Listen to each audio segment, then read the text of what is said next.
โอเคพี่น้องเนาะตัดภาพมาอยู่ทางบ้านน้องไก่ทองคือเก่าพี่น้องอ๋อทุกครอบครัวเพิ่นมื้อนี้อยู่กันพบหน้าพบตาเนาะคุณมาแต่หาอยู่หากินว่าซั่นเนาะสบายดีเด้อเฮ็ดหยังอะนะฮะอ๋อตู้หุยคือว่าเป็นตาย่านแต่จับหยังนะฮะโอ้ยพี่น้องอ๋อสาวปุ้ยได้งูมื้อนี้พี่น้องเบิ่ง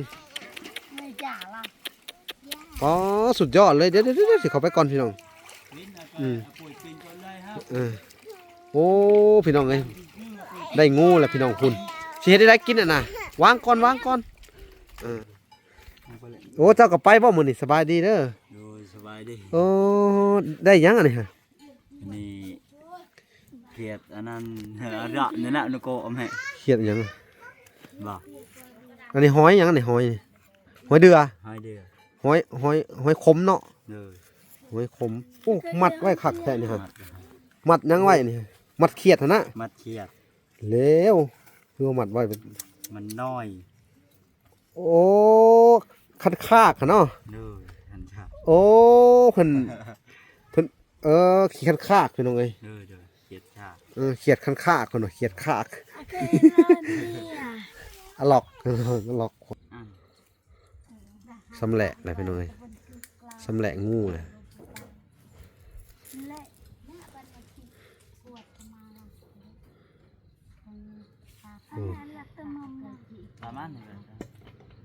เป็นเมนูสีแซ่บขนาดได้เพิ่งเว้าในพี่น้องสิไปทำผ้ากันเสียได้กินรอบนี่ลูกปุ้ยฮะปิ้งงูนี่ไรอ๋อพี่น้องผักอะไรอาหารเช้าหรืออาหารเที่ยงนี่อาหารเที่ยงโอ้ได้เมนูอาหารเที่ยงพี่น้องเนาะ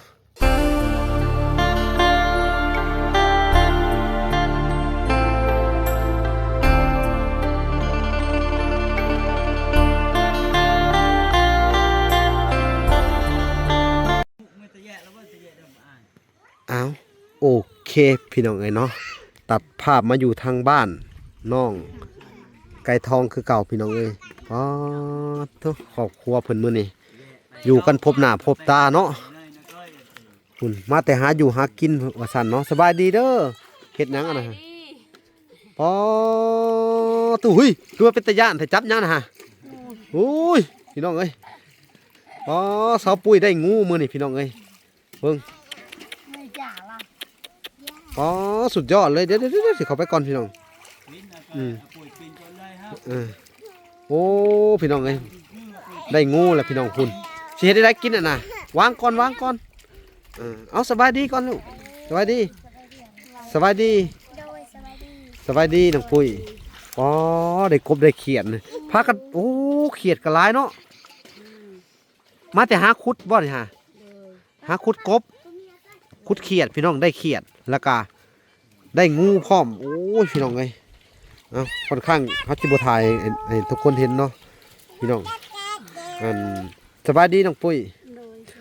มาแต่คุดอันน่ะเขียดมันบ่ได้งูอันนี้บ่ที่สุเจ้ากินฮะนี่พี่น้องจิบถ่ายเห็นเนาะเพราะว่าอย่ามันติดอันลิขสิทธิ์พี่น้องเนาะเอาก็ถือว่าอันเขียดก็ได้บักกะลายกบก็ได้บักกะลายมาแต่หาอยู่หากินเนาะพี่น้องได้งูผลกินงูอันนี้งูดังแหเรื่องงูตาแหพี่น้องนี่เนาะไปจากคนมื้อนี่ไปหากินฮะปุ้ยบอกไป3 คนโพโอ้เจ้าก็ไปบ่มื้อนี่สบายดีเด้อโดยสบายดีโอ้ได้หยังอันนี้ฮะนี่เขียดอันนั้นระนี่นะนโกอมให้เขียดหยังบ่อันนี้หอยหยังอันนี้หอยเดือหอยขมเนาะหอยขมโอ้มัดไว้คักแท้นี่ฮะมัดหยังไว้นี่มัดเขียดหั่นนะมัดเขียดแล้วคือมัดไว้เป็นมันน้อยโอ้คัดคากเนาะหันชาโอ้เพิ่นขี้คัดคากพี่น้องเขียดชาเขียดคัดคากเพิ่นว่าเขียดคาก อะหลอกอะหลอกกว่าคันคากเนาะเขียนคากเป็นยังไงโอ้กินเนาะหอยเดือตัวนี้แหละแซ่บนี่เพิ่นมักดูข้าวจี่ข้าวพายนี่แซ่บนั่นนี่เนาะไปเอาอยู่ใช้ตัวนี้คือได้นี่ อยู่อันนั้นอยู่หน้าพอ หอยนี่มันลงไปน้ำบ่ บ่ อยู่ในโกนบ่ ดู เขาว่ามันเป็นหอยหยังที่เขาไปเอาในโกนหรือมันอยู่เป็นกลุ่มบ่ บางทีหัน หอยหอมบ่ตัวนั้น อยู่ลายบางทีมี15โตก็มี โอ้ยำน้ำแรงนี่ได้ โดยยำไร เออโดยจีแซ่บได้เนาะ โดยที่ จีพอต้มบ่แซ่บบ่ต้มถ้าได้หลายต้มเนาะ ลาย ได้จักประมาณ20-30ตัวต้มเนาะอบแล้วก็เฮ็ดแจ่วเผ็ดๆขึ้นเนาะ โดยเจ๊ เป็นตะยากอะไรพี่น้องจีมากินด้วยสักตัว กินป่ะจีอ้าย ว่าหยอกซื้อมีของกินบ่แหละถ้าบ่มีกะอันน่ะเอาไว้กินซะเราหยอกเราซื้อพี่น้อง ว่า เลย สิกินสิจีให้ บ่เป็นหยังดอก พี่น้องเลยเนาะ ฮะ เพิ่นกะสิเฮ็ดเมนูอีหยังน่ะทางน้องปุ้ยเมนูอันน่ะเพิ่นสิอันน่ะปิ้งงูกินอีกพี่น้องเอ้ยป้างูนี่กะเป็นอาหารชั้นยอดของทุกเพิ่นเด้อนี่เนาะพี่น้องเฮ็ดกินแล้วผมลอกหนังน่ะลอกหนังงูออกนะผมป้าโอ้มีไข่พอได้เนาะ ปัญญาละท้อยนะกุยจามนะ งูมีไข่พอได้พี่น้องเอ้ย ไปตา แล้วก็ลอก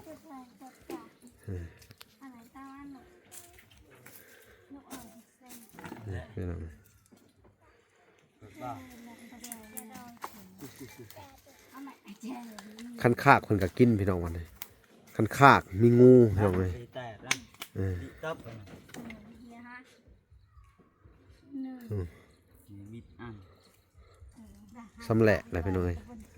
สำแหละงูเลย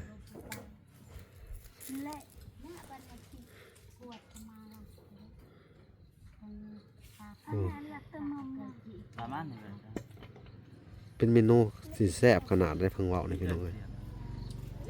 เราสิไปทำผักกันเสียได้กินรอบนี่น้องปุ้ยฮะ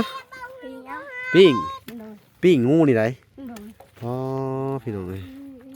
ผักอะไรอาหารเช้าหรืออาหารเที่ยงนี่อาหารเที่ยงโอ้ได้เมนูอาหารเที่ยงพี่น้องเนาะสวัสดีน้องพร สวัสดี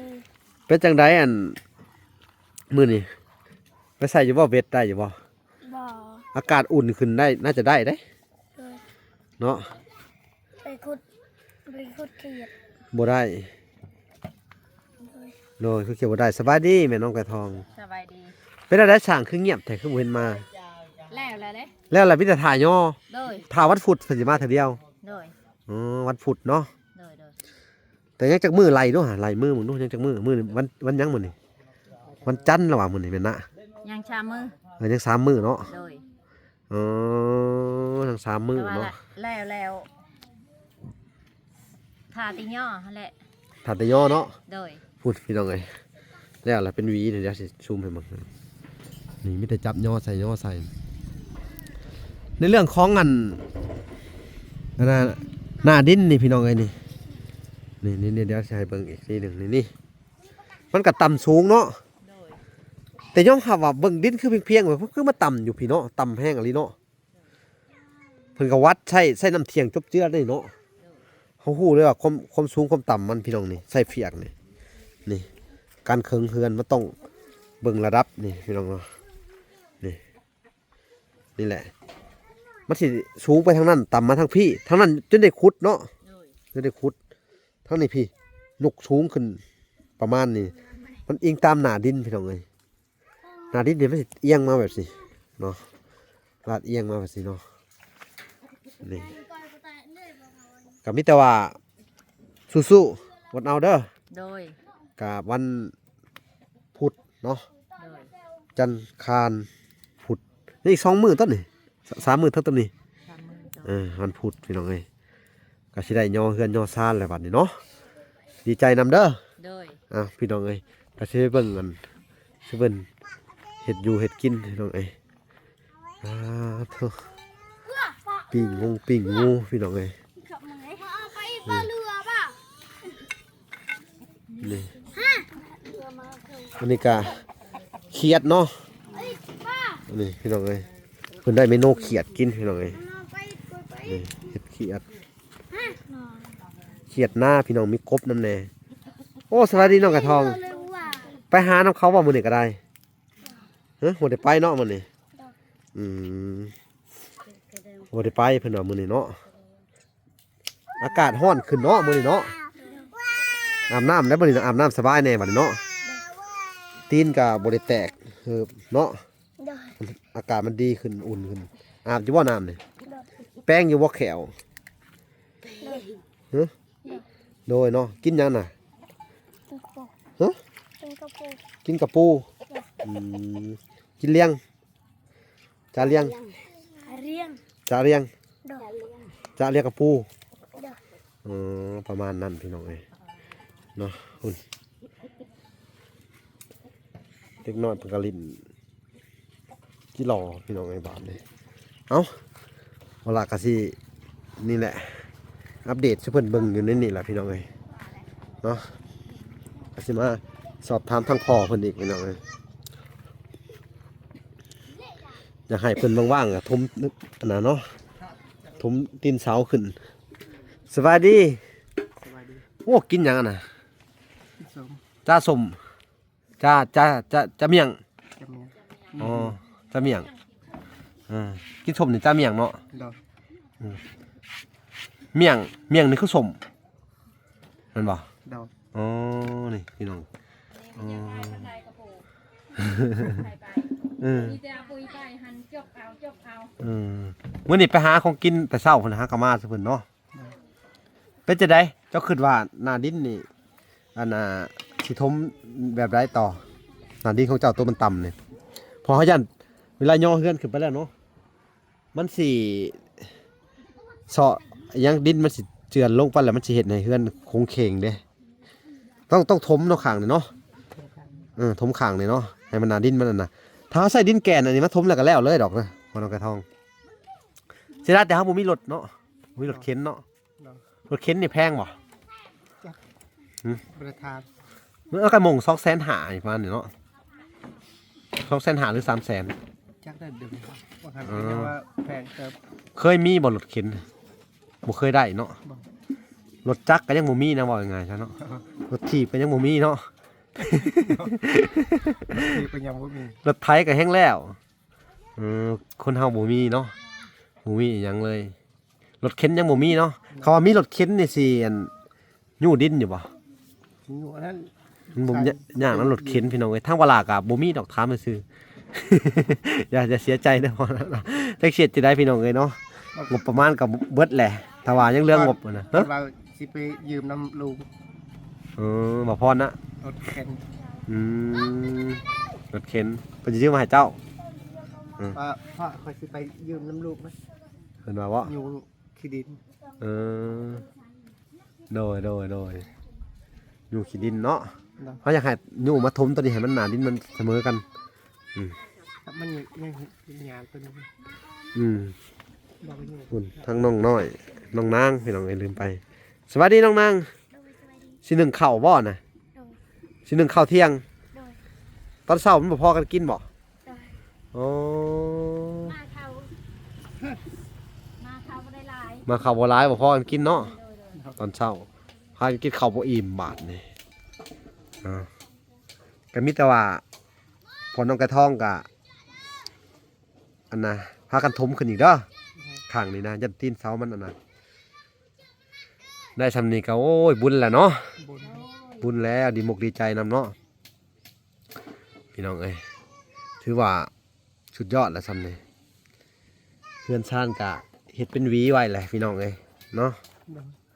สู้โครงหลังคาเนี่ยมีหรือยัง ยัง ยังบ่มีเนาะ ใหม่มีแล้ว ไม่มีแล้วแต่ว่าโครงหลังคายังบ่มีงบยังบ่ได้ถามบ่พรพี่น้องเอ้ยว่าบ่ฮู้ว่าเพิ่นมีงบในส่วนใดแน่เนาะ เรา เขาก็ยังบ่ฮู้ว่าเพิ่นมีงบในส่วนใดแน่ทางเฮือนนั่นน้องไก่ทองนี่แหละพี่น้องเอ้ยเนาะทางเฮือนชุมเพิ่นนี่เนาะนี่อากาศมื้อนี้ค่อนข้างจะร้อนหลายพี่น้องเอ้ยมีแสงแดดแห้งขึ้นเนาะอากาศอุ่นขึ้นพี่น้องเอ้ย เสานี่ก็ยังบ่มีน้ำหมอก แล้วเช้านี่บ่มีน้ำหมอกถ้าบ่มีน้ำหมอกน่ะมันเฮ็ดให้อัน มันหอม มันร้อนบ่โอ้เขาเข้าใจผิดมาตลอดเขาคิดว่าถ้ามีน้ำหมอกตกแล้วมั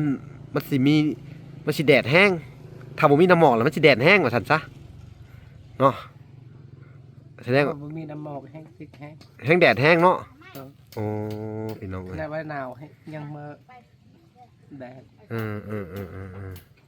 เนาะเอาสู้ๆต่อไปเด้อ เนาะ มีหยังกะอันน่ะเฮ็ดในเฮือนในซ่านจัดนี่แหละขอแขกเนาะ อะไรอยากเดาให้ปะ ไอ้หยังอันนี้ฮะสิแกงเขียดโอ้สิแกงเขียดล่ะพี่น้องเมนูเที่ยงอาหารเที่ยงมื้อนี้พี่น้องไอ้สวนเพิ่นกะผักหญ้าคาคิงก็งามได้พี่น้องไอ้มื้อนี้อากาศมันร้อนขึ้นเบี้ยผักที่เพิ่นอันนั้นไว้นี่ก็เริ่มสิขึ้นแล้วได้พังเว้านี่เบี้ยผักเพิ่นนี่งามมาเลยพี่น้องเอ้ย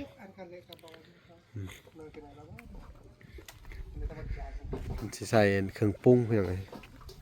อันนี้ใส่เครื่องปรุงลงไปเลยนะเฮ็ดอันน่ะเขียดอะไรพี่น้องใส่ปรุงลงไป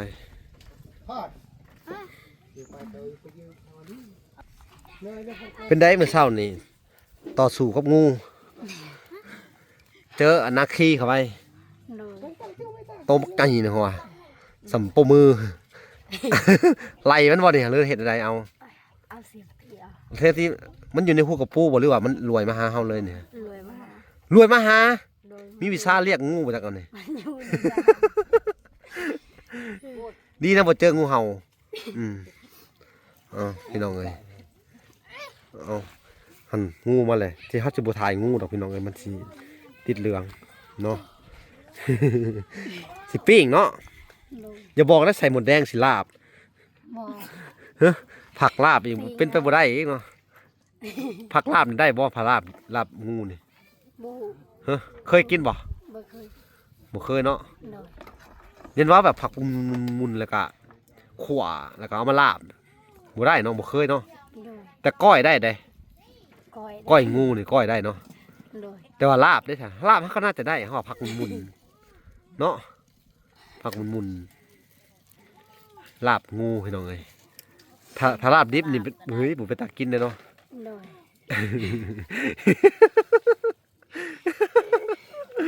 เนาะกินแปลกๆพี่น้องเอ้ยอันน่ะกินนั่นน่ะคันคากเนาะคันคากก็มีก็แซ่บได้คันคากแม่นว่าบ่ไปตะกินไปตะกินได้พี่น้องลอกหนังมันออกเรียบร้อยขอแต่ใหญ่มันมีต่อมผิดมันเนาะ โดย ถ้ามีต่อมผิดนี่อันน่ะอันตรายได้เบื่อได้คันคากนี่เบื่อหลายคนเลยได้เบื่อตายถึงกันทันตายอีหลีได้เบื่อคันคากเนาะแต่ว่างูนี่ข่อยกินนำบ่ได้ข่อยขอห้องเขาบ่กินบ่เคยกิน แม่นว่า คลำข่อยบ่กินงูกินหมากินแมว แมวกิน บ่กินได มา หมาบ่กินงูบ่กิน แม่ ฮะ แม่กินบ่ แบ่บ่เหลือมีหลายบ่น่ะเอามาให้ข่อยกินเลย เนาะ อยากได้งูชิงดองให้อายกินว่ะ ตายเพิ่นสิไปกินนำสิเบิ่งซื่อๆแล้วฮะงูนี่เฮ็ดเมนูใดแซ่บเอาถามหน่อยผู้เคยกินประสบการณ์กินงูมาเลยเมนู น้ำแซ่บ ฮะ ปีนะ ปิ้งนี่แซ่บที่สุดเลย โดย เขาคิดว่าผักแล้วก็เอาไปก้อยใส่หมดแดงบ่แซ่บบ่ แซ่ สู บ ตรนี่ จ้ะ สูตรนี้ได้เคยกินแม่นบ่ เคยกิน งูใหญ่บ่เฮ็ดนั่นสมมุตินี่ โดย เขาสมมุติได้งูตัวสำเสานี่เฮ็ดได้กินนี่มันสิกินเบิดบ่ฮะ แกงเอา ปอตัดกินจาก3-4 ท่อนนี่จะกินบ่เบิดงูมันสิ5เม็ดผู้งูเหลือมอ่ะเนาะ แบ่งไว้กิน แบ่งไว้กิน โดย เฮ็ดสิ้นหลอดไว้เฮ็ดแห้งไว้เนาะ โดย หักแถวนี่มันบ่ค่อยมีดอกงูใหญ่ขนาดสำเสาเนาะมันบ่คืออยู่ในภูผาเลยเนาะคันมีงูสำเสานี่ถือว่าแปลกแล้วบ้านเฮาเนาะ โดย แตะบ่ได้ได้เป็นงูเจ้าทีได้ทางว่าใหญ่สำนัก โดย อันตรายเลยเนาะ โดย อืม ไฟดูสันมาตะนนดูจีดครับ เคยเห็นบ่งูใหญ่ ไม่เคยเห็น บ่เคยเห็นเนาะ ดู อืมแต่มักกินงูถ้าเห็นนี่คือบ่พลาดพี่น้องเอ้ยมื้อน่ะเฮาไปนำกันบ่วันน่ะมื้อวานนี่บ่เฮาไป ดู เฮาไปหาขุดกระปูเนาะ ดู หางูก็บ่เห็นได้แต่กบเนาะกระปูเนาะ ดู มื้อนี้ไปทางไหนมื้อนี้คือได้มื้อนี้ ไปทางเก่า ไปทางเก่าโห ดู ปอทุ่งนาเก่าคือเฮาบ่ข้ามไปทุ่งนาทางพี่มันบ่หลายประตูบ่ บ่ ทุ่งนาเก่าที่เฮาไปนั่นแหละเนาะ ดู เข้าท่าเลยพี่น้องเอ้ยมื้อนี้ได้อาหารมาครบรสเลยเนาะมีทั้งกระปูเนาะกระปูก็ได้บ่มื้อนี้ บ่ได้ เขียดเนาะกบงูคันคากเนาะคังคกนะ เฮ้ยเห็นอะไร อะเลาะบ่อะลอกเนาะ ดู เอ อะไร อ อะไร อะรัว เออ อะรัวนี่เฮากินแซ่บบ่อะรัวนี่ ดู อะรัวนี่มันแซ่บกว่างูเด้อเฮาว่ะ มันแซ่บ แซ่บกว่างูเพราะว่างูนี่มันบ่เป็นตากินดอกแต่ว่าเคยกินได้อะรัวนี่ ดู เขาลอกหนังมันออกแล้วเอาตีนเอาเล็บตีนอิหยังมันออกเรียบร้อยเนาะตับเติบบ่ให้มันมีเนาะหัวนี่ก็บ่ได้เฮากินแต่ส่วนก้นมันเนาะ ดู ส่วนขาแอวมันลงมาอย่างประมาณนี้นะเนาะใส่กระเทียมคักๆเนาะ ดู ย่างแดดเดียวไว้แล้วก็คำๆมาปิ้งมันก็มันอยู่ได กรอบๆเลย มันกรอบๆเลย ดู เนาะ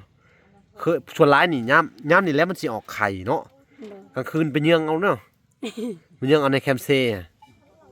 ไปเยื่องเริ่มเบื่อไว้ ไปเยืองเอามาจับเอาไว้มาขังไว้ร้ายเด้ย่ำนี่ ดู มันสิออกไข่เนาะมันโคมกันดอก มันจะห้องอ๊อกในแคมเซ่แม่นบ่อืม ไอ้สิไปบ่สิไปเมื่อไร สิไปเยื่องแรงนี่แล้วสิไปจับคันคากแล้วไปก็ไป สิไปเบิ่งเพิ่นเยื่องคันคากไปน้องไอ้บาท จากสีใดจากว่า ถ้าว่าเจ้าเยื่องมาแล้วบางเทื่อเขาบ่ได้ไปก็ตอนเช้าก็ให้คนเบิ่งนำเด้อ หวาย บ่คันคากหันนะ ดู จำบ่ได้หลายเพิ่นมาถ่ายดอกบางเทื่อก็บ่ได้ไปนำดอกเนาะบางเทื่อก็เมื่อคืนนี่ไปอัดทอเป็นได้อัดทอได้กินอยู่บ่อัดทอ ได้พอกิน เมื่อคืนนี่ได้ ดู ป๊อบ ได้แต่น้ำกุ้งปลาบ่ได้ อ๋อแสดงว่ามันขึ้นเป็นช่วงเนาะปลากันเนาะ ดู ช่วงกุ้งขึ้นมาซั่นซะ ดู ช่วงไผช่วงมันเนาะคิวไผคิวมันเนาะ ดู ถ้าคิวปลาก็ได้แต่ปลามันบ่ ดู ถ้าคิวกุ้งก็ได้กุ้งเนาะ ดู โอ้ ปลากลางเว้นกลางคืนมีแต่น้ำกุ้ง โอ้ไปบ่ซะไปกลางเว้นเอาปลา ดูถามอายก้อนขอสิไป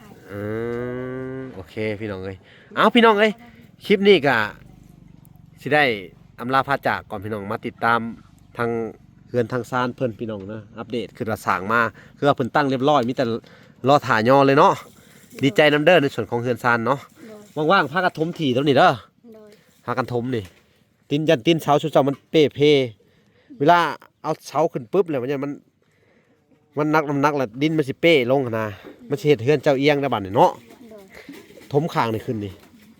ข้างที่มันต่ำสูงนี่เนาะ ดู เอาโอเคพี่น้องเอ้ยคลิปนี้ก็ปลาก็สิได้จบลงก่อนเนาะพี่น้องเนาะที่ขอตัวลำลาไปก่อนเนาะพี่น้องฝากไปติดตามคลิปตอนต่อไปพี่น้องเอ้ยขอกล่าวคำว่าสบายดีและสวัสดีพี่น้องเอ้ยคลิปต่อไปก็สิไปบ้านน้องลินดาแล้วก็สิออกไปบ้านแม่คำตาต่อพี่น้องเอ้ยโอเคพอกันใหม่อีกคลิปหน้าคลิปนี้ขอกล่าวคำว่าสบายดีเด้อและสวัสดีพี่น้อง